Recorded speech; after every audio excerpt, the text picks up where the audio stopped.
Assalamualaikum warahmatullahi wabarakatuh. Sahabat beriman yang dirahmati Allah Subhanahu wa taala, di kesempatan video kali ini kita akan mengisahkan sejarah Idul Fitri. Bagaimana umat Islam dahulu merayakan di zaman Rasulullah. Sebelum masuk ke pembahasan, buat teman-teman jangan lupa dukung channel sederhana ini agar channel ini dapat berkembang dengan baik. Bismillah, mari kita bahas.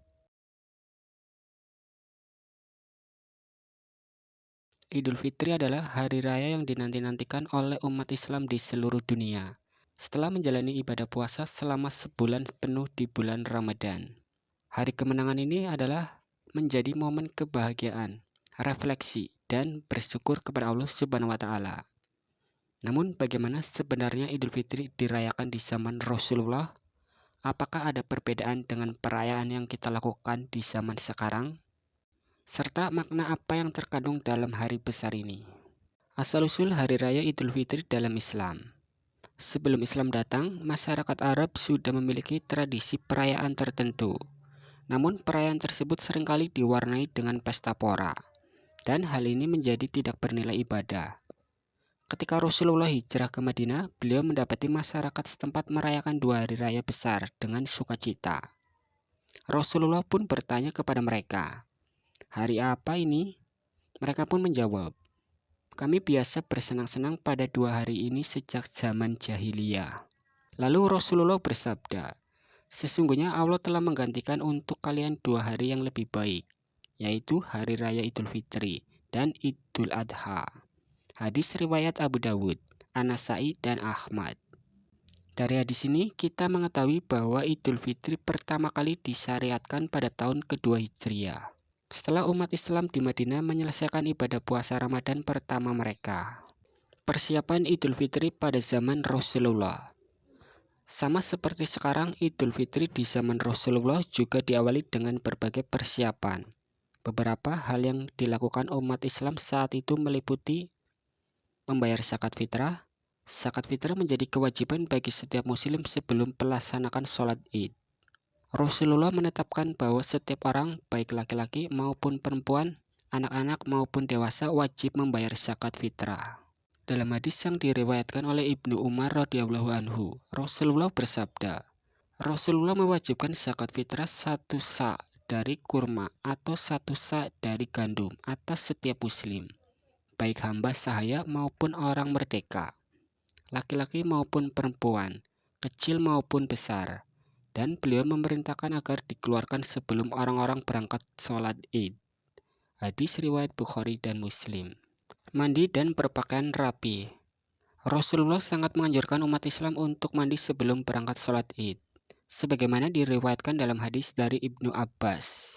Rasulullah biasa mandi pada hari Idul Fitri dan Idul Adha. Hadis riwayat Ibnu Majah dan Al-Baihaqi. Selain itu, Rasulullah juga menganjurkan untuk memakai pakaian yang terbaik. Dalam hadis riwayat Ibnu Umar radhiyallahu anhu, disebutkan bahwa Rasulullah memiliki pakaian khusus yang digunakan saat hari raya dan sholat Jumat. Pelaksanaan sholat Idul Fitri di zaman Rasulullah. Sholat Idul Fitri merupakan sholat sunnah yang sangat dianjurkan dan dilaksanakan secara berjamaah.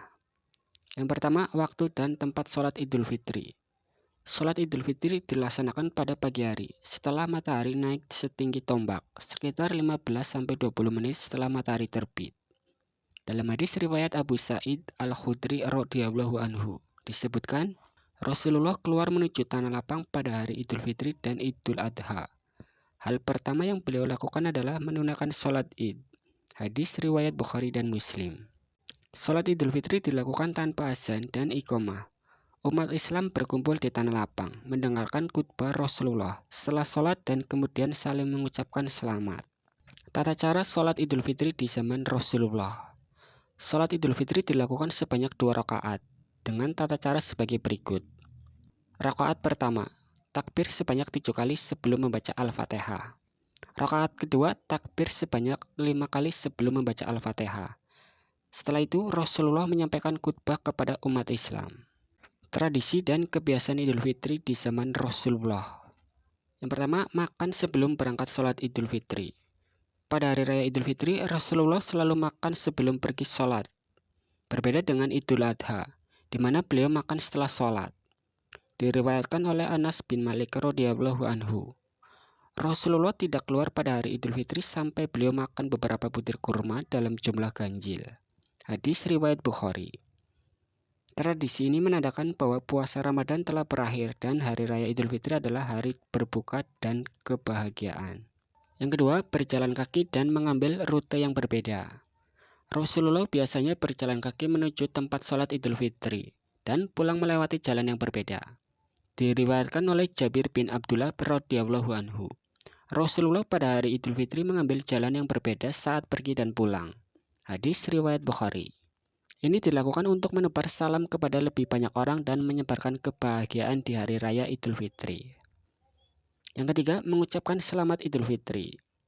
Meskipun tidak ada redaksi khusus dalam hadis mengenai ucapan selamat Idul Fitri, namun para sahabat Rasulullah biasa mengucapkan taqabbalallahu minna wa minkum. Semoga Allah menerima amal ibadah kita dan kalian. Ucapan ini menunjukkan bahwa Idul Fitri bukan hanya sekedar perayaan, tetapi juga momen untuk saling mendoakan. Makna Hari Raya Idul Fitri dalam Islam. Idul Fitri bukan sekedar hari raya untuk merayakan berakhirnya bulan suci Ramadan, tetapi juga memiliki makna yang lebih dalam. Yang pertama, hari kemenangan spiritual. Idul Fitri adalah hari kemenangan bagi orang-orang yang berhasil menahan hawa nafsu selama Ramadan dan meningkatkan ketakwaan mereka kepada Allah Subhanahu wa Ta'ala. Yang kedua, hari pembersih dan kembali fitri. Kata fitri berasal dari kata fitrah yang berarti kesucian. Setelah berpuasa sebulan penuh dan membayar zakat fitrah, umat Islam kembali dalam keadaan suci seperti bayi baru lahir.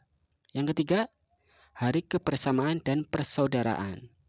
Di zaman Rasulullah, Idul Fitri juga menjadi momen untuk mempererat ukhuwah Islamiyah. Rasulullah menganjurkan umatnya untuk saling memaafkan, membantu fakir miskin, dan menjaga tali silaturahmi. Sahabat beriman yang dirahmati Allah Subhanahu wa Ta'ala, Hari Raya Idul Fitri di zaman Rasulullah adalah perayaan yang penuh makna dan kesederhanaan. Tidak ada pesta pora berlebihan, tetapi diisi dengan beribadah, kebersamaan, dan kepedulian terhadap sesama. Beberapa tradisi yang bisa kita lakukan sekarang seperti sholat Idul Fitri, zakat fitrah, makan sebelum sholat, dan mengucapkan selamat. Semuanya berasal dari sunnah Rasulullah. Semoga kita bisa meneladani bagaimana Idul Fitri dirayakan di zaman Rasulullah dan menjadikan sebagai momentum untuk menjadi pribadi yang lebih baik. Sebelum saya akhiri, ingat yang benar datangnya dari Allah Subhanahu wa Ta'ala, khilaf atau keliru datangnya dari diri saya pribadi sebagai manusia biasa. Saya mengucapkan mohon maaf lahir dan batin. Selamat Hari Raya Idul Fitri 1446 Hijriah.